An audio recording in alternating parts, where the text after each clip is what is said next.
The federal government is cracking down on taxpayer-funded mortgages for illegal immigrants that were allowed during the Biden administration through the Department of Urban and Housing Development. Joining us now to discuss this and more headlines on the Hill is Washington insider Armstrong Williams. Good morning to you, sir. Happy Monday. Good morning.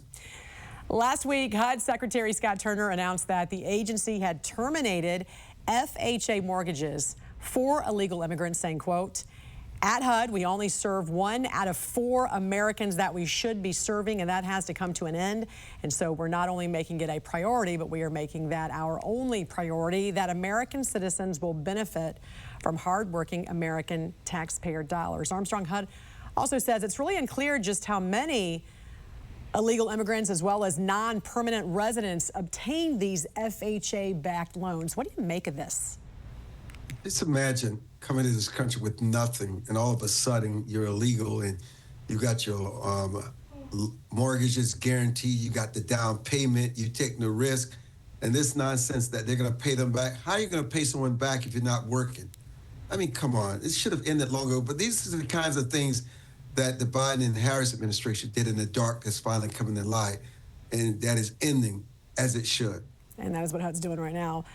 Anti-Israel activist and Columbia University grad Mahmoud Khalil is fighting Armstrong for his release from federal custody, but you say the government's case against him just got stronger after it was revealed he lied on his visa application. Tell us more about this. He lied about many things. He was a part of UNRWA. Remember UNRWA? That was funded by us and many others, and they were literally helping to plan, attack, and were part of the October 7th attack on Israel. And guess who was at the center of it? He was the political action guy, Mr. Mahmoud Khalil himself. And we also stopped funding as a result of UNRWA's connection to a lot of the terrorists, Hamas terrorists. So we stopped all funding here in America as a result of that report when that came out about UNRWA. Now, speaking of Columbia University, a group of lawmakers, Armstrong, is asking the administration to investigate anti-Israel groups protesting on college campuses after it was revealed in a lawsuit they had prior knowledge of the terror attack on October 7th. What do you know about this? This is where it gets really crazy about Mahmoud Khalil. The victims filed a lawsuit saying that these organizations, led by Mahmoud Khalil, who organized it and issued threats, knew beforehand that October 7th was going to happen in 2023. They prepared for it. And not only was he organizing on Columbia campus, they were organizing all across the country.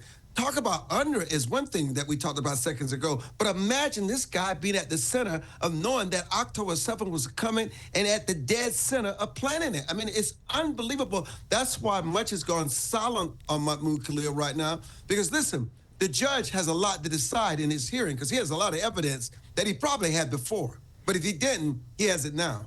And there is some big news this morning about Trump and Russian President Vladimir Putin, as well as Vladimir Zelensky. We know Trump's upset with Putin, now threatening secondary tariffs on all oil coming out of Russia.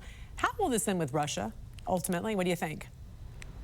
Listen, the president is criticizing Putin because he attacked Zelensky's credibility. And some would say, well, that's exactly what you did, Mr. President. Listen, the president has a very good relationship with Putin, which is stated, but he wants a deal.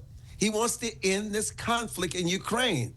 And one day he's lashing out at Zelensky, the next day he's lashing out at Putin. But the bottom line, and even Zelensky is trying to pull out the mineral oil deal, which he claimed he was committed to. So listen, it is all over the place. We have no idea where this is going, but we know one thing for sure.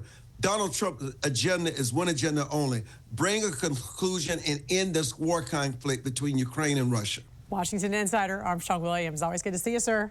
Have a great week. You too. Thank you. Thank you.